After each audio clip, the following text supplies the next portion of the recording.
Naimbag nga rabi mga kapares, welcome po. Samahan niyo po kami sa amin pong simpleng hapunan. Maraming salamat po kay Tita sa kanya pong generosity at syempre po kay Ate Annalyn at kay Gail na nagpe-prepare po ng pagkain. Ang hapunan po namin ngayon ay arroz a la cubana. Pero bago po ang lahat, manalangin po tayo sa ngalan ng Ama, Anak, Espiritu Santo. Amen. Good evening po Lord, maraming salamat sa blessings at sa mga pagsubok. Naway panatilihin nyo kaming healthy at safe sa lahat ng oras. Ganon din po ang aming mga mahal sa buhay. Ito hinihiling namin sa ngalan ni Jesus. Amen. Amen. Father, Son, Holy Spirit. Amen. Lord, kain na po. Mahantayon, sabayan niyo po kami. Hugasan ng kamay. Okay na nga kasi yan. Kain po tayo. Hindi ka pa naman nakain. Okay, unang subo po. Kain po. Lagyan natin ng ano. Oh. Ayan. Sisimangot na naman. Kasi ang ano kasi ang arte mo.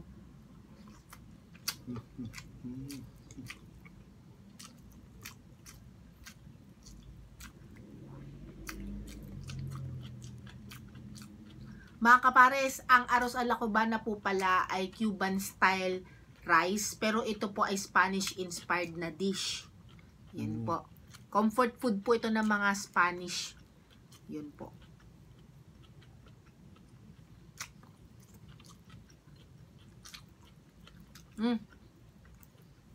Sorry po. Spaniards. Correction.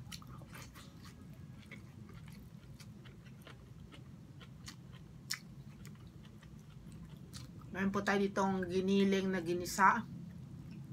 Pwede pong patatas na fried na saba, itlog. Sinamahan po ni Tita ng bok choy. Bok choy.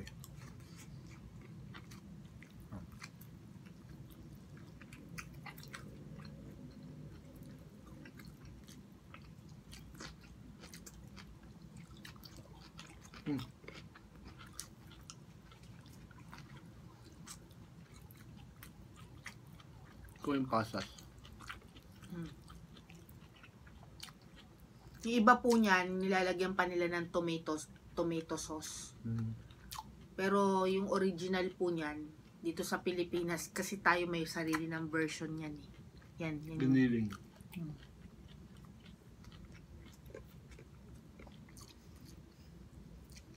Parang din siyang giniling, no?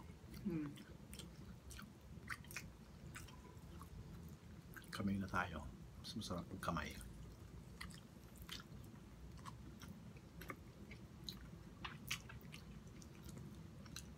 Try nyo po to, madali lang po lutuin yan. Pag samasamahin nyo lang. Sa pag-prepare ng... May french fries siya. Pag ano, hindi naman literal na paghalu-haluin. Pag ano, lagay nyo lang sa isang plate.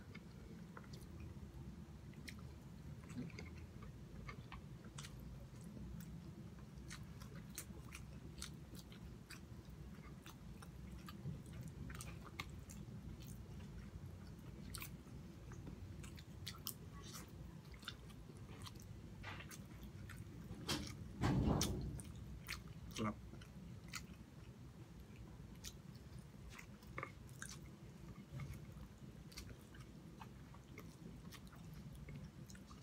Ito po hindi po matukoy kung saan po talaga nagsimula.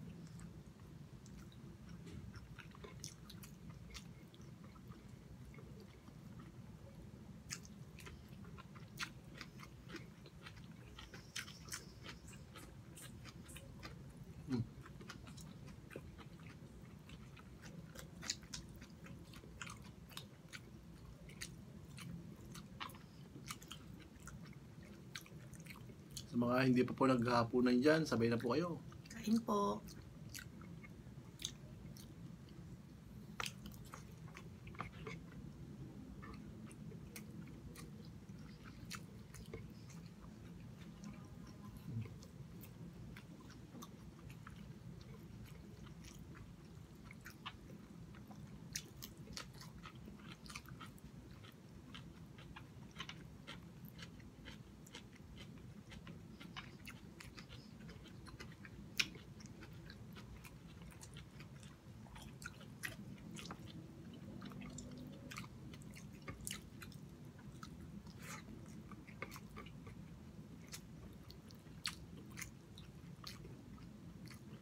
Masarap talaga siya, may saba, no?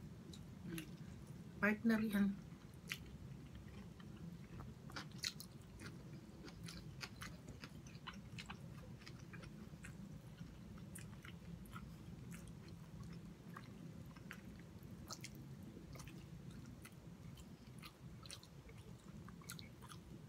Log. Mga pagkain kasi ng mga Espanyol, madali din naman natin, kumbaga madali natin tayo makapag-adjust sa lasa.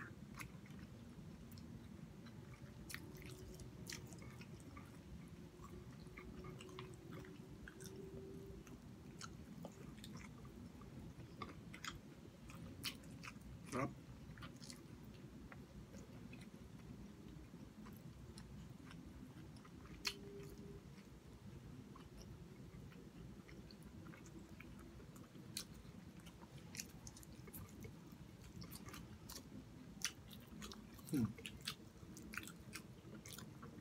Swerte nga ng Pilipinas, baby loves eh.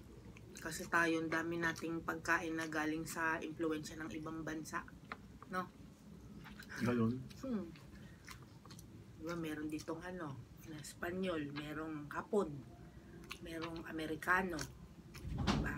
Tapos merong native yung sa atin.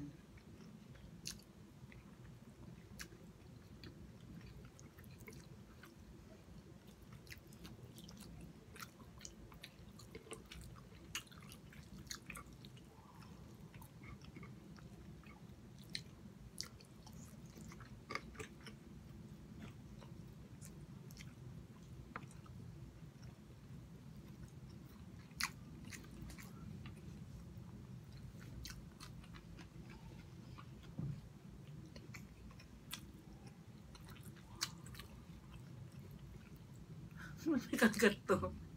Ikaw ta. Pag ko may kagat. Hindi ko nagatan yan, ah. Well, yung totoo. Hindi ko pa yung napuntahan doon. Yan si Baby Loves. Hindi nakapag-intay to. Nag-taste test ng sarili.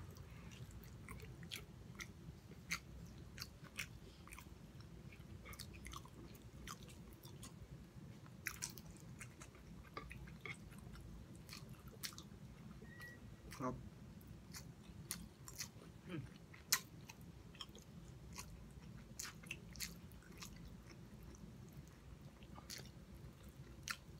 May kanin pa, Baby Loves. Wala na. Diet.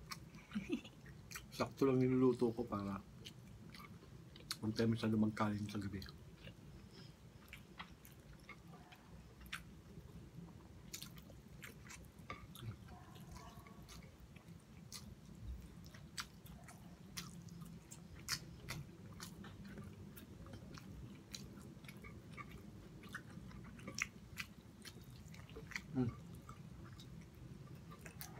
Yung meat nyo, lean, no? Masyadong taba. Hindi siya masyado mataba.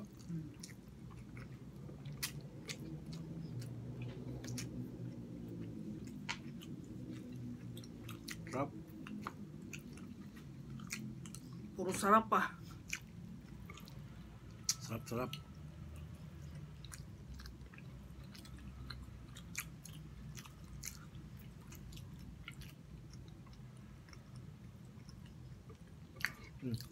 Simple yan.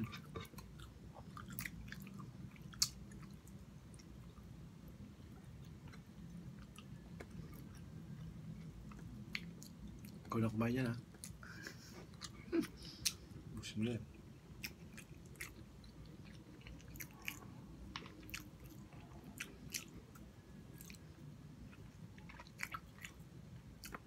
Sa mga hindi pa po naka-follow sa amin, mag-follow naman po kayo sa aming Facebook page, at kung hindi rin po kayo nakasubscribe sa aming YouTube channel, pakibisita na lang po ang aming YouTube channel at mag-subscribe po kayo. Salamat po.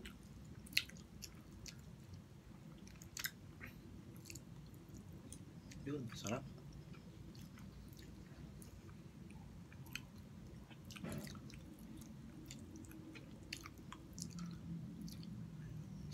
Aling subo na lang ni Baby Loves.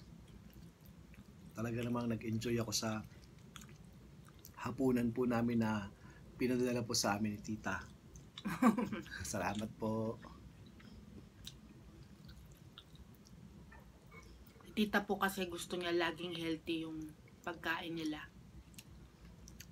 Kaya sobrang nagpapasalamat po kami kasi madalas po or halos araw-araw binabahagian niya po kami ng kanyang mga pagkain. Kahit bago pa mag-pandemic na. Ay, hindi pala, panahon pa ng pandemic. Panahon pa ng pandemic. Thank you, Lord. Salamat po. Hanggang sa muli mga kapares. God bless. Salamat Ingat po. po.